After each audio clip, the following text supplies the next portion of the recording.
Yeah, I guess, I think we also talked about this a bit before, and I know you're a big, I guess, advocate for it, but this concept of conversions, how do you use it in your business? I mean, maybe taking a zoom out, if no one's ever even heard of this concept, conversions, lead to fund conversion ratios. Describe it maybe a little bit, and how are you like specifically using it in your business? Because I think that's interesting for a lot of people. Well, I think we've all heard about conversion ratios, but mainly there's three different conversion ratio measurements that we should use as brokers. Okay. The first one is lead to app. Okay. So how many out of 10 files, how many are we getting to an application form? And if you're sitting around 2 to 3, that's low. Yeah. Okay. If you're up around 6 to 7, 7.5, that's good. The next one would be you get the app. Now, how many are funding? Now, this will be a little bit lower, okay? Because, of course, from app to fund, you submit it. Maybe the deal falls through or you lose the file. That all happens, okay? That's maybe 45 to 55 in good measurements. But then there's the lead to fund. How many come in and actually fund the full measure? Right. And when I look at that, I mean, we track our conversion ratios because that conversion ratios probably should be about 40 to 50 in very good times, right? Mm-hmm. But if that drops to 20 to 30, you're like, okay, what am I doing wrong? Where do I go with this and try to make it better? If my lead to app is only 40%, that means that there's something I'm doing in the first process that is not working. And I had some time back in a few years back at Christmas, and when my wife was, she's like, get off your computer. But I'm like, I snuck in early in the morning because I was curious. Okay. And right after Santa showed up, snuck in. Right? That's exactly it. Right. But I started to think about, I don't think this is any surprise, but I started putting it to numbers where I went back to all the deals I did over like a 3 to 4 year period. Okay. And my target markets are generally, because I'm 25 years in, are past client referrals, financial planners, and realtors. Okay. I don't want to touch anything else. I have friends I play hockey with and stuff like that. No But I don't online or anything like that. Well, let's get to that in a second. Sure. So Put that aside. I mean, what I found was that out of those 4, these guys here, the past clients, would actually lead to fund was about 45 to 50%. Yeah. And then past client referrals, so it's a warm introduction, was about 40 to 45, financial planners 35 to 40, but there was a big drop to the realtors. That's crazy. Hey? Which was about 25. I think that comes as a huge surprise, Russ, to a lot of people. Like, a lot of people think like realtors is my lifeblood. I do everything through realtors. Was it a shock to you when you felt like you just saying those stats is shocking even to me, just hearing that, even though I've, had a lot of these types of conversations, but still I'm just shocked all the time to hear that type of metric, right? My thought here is that when I look at this, and then if I go even further and I go to online leads and stuff like that, it drops to like 1 in 10. So if someone I have a bunch of Google reviews, and I don't use that as lead generation. To me, it's brand recognition. Yes. Okay. Sure. Yep. So what we started to do, and I don't want leads from there because, when they call, they'll be like, hey, Russ, I would say, oh, how did you find me? Well, we just, Google. And I said, well, I mean, there's lots of other people there. I mean, why are you calling me? And I said, well, we started at the top and you're about 3rd to 4th way down. I'm like, okay. With my team, I'll be like, okay, we got a Google review. I'm closing this thing. You guys, you watch me. I'm going to close this. I'm going to kill those conversion numbers. Okay. And they bug me about it. But, back to where business comes from is, I think being more strategic is, when I look at the first 3 categories, if I focus on those, I know that a past client knows me already. I've built the trust, rapport, and credibility. Yep. If I say, go talk to Tom, he's going to do a great job for you. That's a warm, and I call it the circle of trust and influence concept. Yeah. It's really, it's almost like a meet the parents thing, right? I was just going to say is meet the parents, when the client, is like, hey, I'm watching you, you're in a circle of trust. And that's partly why I actually named it that, because it's hilarious. Everyone will understand where if you're in the circle, and it's like, to me, a financial planner, I mean, it's almost like your GP. You go to your GP and you're having some trouble, go see the foot doctor. Here's the person to go see. Yeah. What I find is that trusted source of that financial planner is so trusted as much as a doctor, is that if you can get a referral and build trust with financial planners, then a lot of those are going to be good conversions, but you have to build the trust with the financial planner at first. Mm-hmm. So, I mean, over the years too, and that is, I started to get creative with my marketing. And for me to say, hey, I'm Russ, I'm a great guy, I want to come do a presentation for your office, I have low rates, that's great.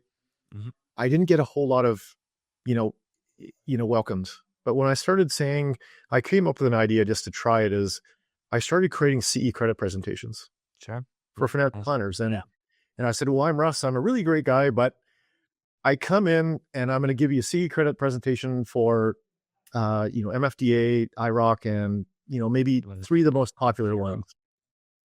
So that started getting me into offices to do presentations. And then I started slowly building my database of financial planners from there. But anyways, that was something concept I started about 10 years ago. And that, so. Interesting. Yeah. It's one of these concepts I hear a lot where it's like, if you want to, whether it's a financial planner, whether it's a client, whether it's a realtor, whatever, it's always good to give first, right? As opposed to an immediate ask, right? And it creates kind of this dynamic where if you give, there's this subconscious thing where they almost feel that they need to give back, right? And I look at that too, is that, I mean, don't hold your poker cards close to your chest. I think you're going to build more trust with the client. Just throw it in the, I'd rather know in the first meeting, do you think you're going to work with me or not? Like, I mean, at least I'm going to throw it all in the first meeting and say, hey, this is what we have to offer. We're going to make sure we take very good care of you. And at least if I lose them, I'd rather lose them there. Right. In a conversation. But the, even for realtors as well as they in BC, I know it's going to be across Canada, but in BC, they have SDPDPs, self-directed professional development program credits. Sure. So you can actually do self-directed learning and give them a credit. And I've done that with, getting realtors together or even just sitting down with someone trying to get that first meeting. So, okay. So let's zoom out for a sec. So I think, and hopefully we can start kind of bringing this back, because I know, we want to get into kind of the tech side of things a bit, but, someone listening here, listening to you is saying, well, I do track my lead to fund, it's a little bit back of the envelope, but I'm kind of around that 2. How are you closer to the 5? Like that seems pretty high. And the 2 things I heard from this, and you can tell me if you disagree, is 1, finding better just lead sources, right? And it's a little bit tough. If someone's not in the business for 25 years, that's a bit of a tougher one, but let's just put that out there.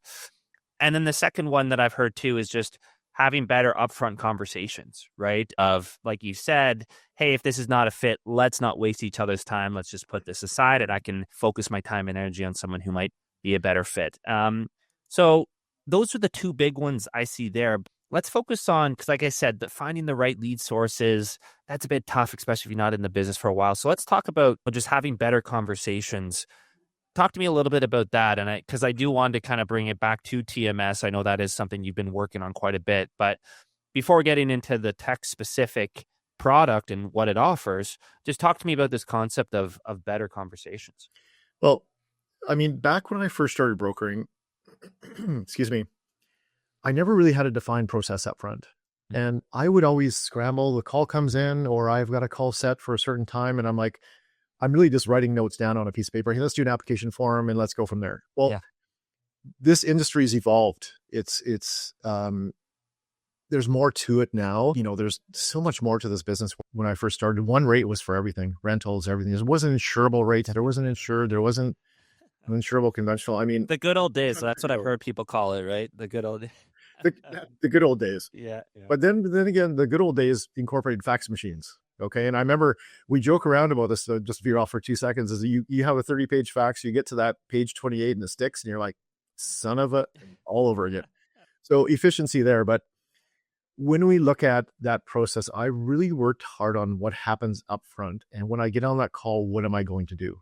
Mortgage consumers come see us for 5 reasons. They're going to buy, sell and buy, refi, their mortgage comes up for renewal, or they're going to buy a rental property. That's the only 5 reasons people come see us. Yeah. So in TMS, I've created 5 strategy sessions. Okay. And what I will do is right from the email lead, like I got a lead from a realtor today. Okay. It was a realtor, but she is a high producing realtor and she introduces me very well and the high lead conversions with her. Right. Okay. Yeah. So I will have an email template set up for efficiency. I have a video in there. It says, here's what we're going to cover in the first meeting. Here's a video of what we're going to cover. And it's me. Have a quick video if they click on it. And then here's my booking link. done. If they've taken the onus to book with me, that's pretty solid, but I don't want to keep Yeah. chasing them. Okay. Okay. That first meeting is very important because then what happens is I open up TMS and I say, this is how I'm going to manage your mortgage for you. And in here, I'm going to send it to you right now, and then I can measure engagement if they open it. But what I'll say is these are the 5 reasons why you come see me. This is your account, and we're going to focus on the home purchase today. So all we're going to do today is just talk. And at the end of the call, if you would like to do an application form with me, and I don't want to spend the time doing an application form and have my team do all of the work, if it's not The going to work. docs and whatever, right? Yeah. I go strategy session, application, proposal. So pre-approval. And then we cut them loose, they go buy or we have a deal. So that first meeting, what I cover is it's educational. It's based on the education-based marketing concept. I don't want to be a salesman. I hate the word salesman. And it's almost like, you know, when that TELUS kid calls you or Rogers, and they're like, sure. it got you on the phone for half an hour and I'm too polite to say, look, just leave me alone. I don't want to buy the product. But they have like a schematic of, okay, what if he says this? If it's a no. Now Like send it boop, boop, boop on their screen, show something else, and they go down another path. And yeah. So the first meeting to me, I think you make or break whether you get to an application form and fund that file. Sure. You're going to have some, you know, you're going to have some leakage. It's just, but I found that with my team is what I've done is we've dialed in that upfront process, that meeting, so we can effectively do the best we can in the first meeting. So it's like, hey, Tom, here's what we're going to cover today in home purchase. And we're going to collaborate. This is us just talking together. But I'm going to quarterback this and I want you to know. So before you get into this, we're going to talk about this. We're going to look at fixed versus variable. And this is all in 30 minutes. And now once I've done that call, and I don't want to touch paperwork anymore. I'm not at that point now where I do the lead intake. And now that I've got that built out, my team looks at it, they know what to underwrite, and then we know what to present and offer for pre-approval. So it's streamlined that process. And also it kind of, one last thing is that for compliance is I've sent them here's all the costs associated with buying. No, and after about fees. Right. Absolutely. Yeah.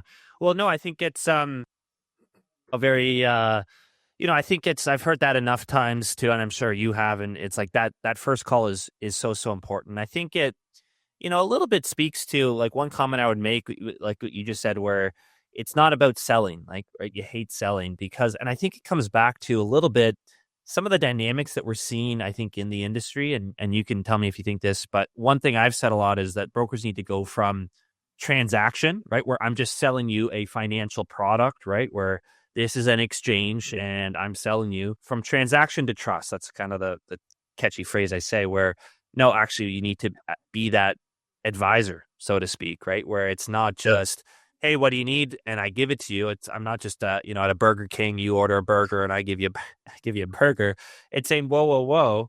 If I'm using the Burger King analogy, what are your goals, right? Are you hungry, right? Do you want to be nutritious? Are you trying to bulk up? What's going on here, right? And it's totally, I think, necessary, right? Because, if someone wants that transaction, I think for better or for worse, there's going to be more and more. There are a lot already, but there's just going to be more and more online digital tools that'll just do that. You want a burger? Fine. Put in your money. There's your burger.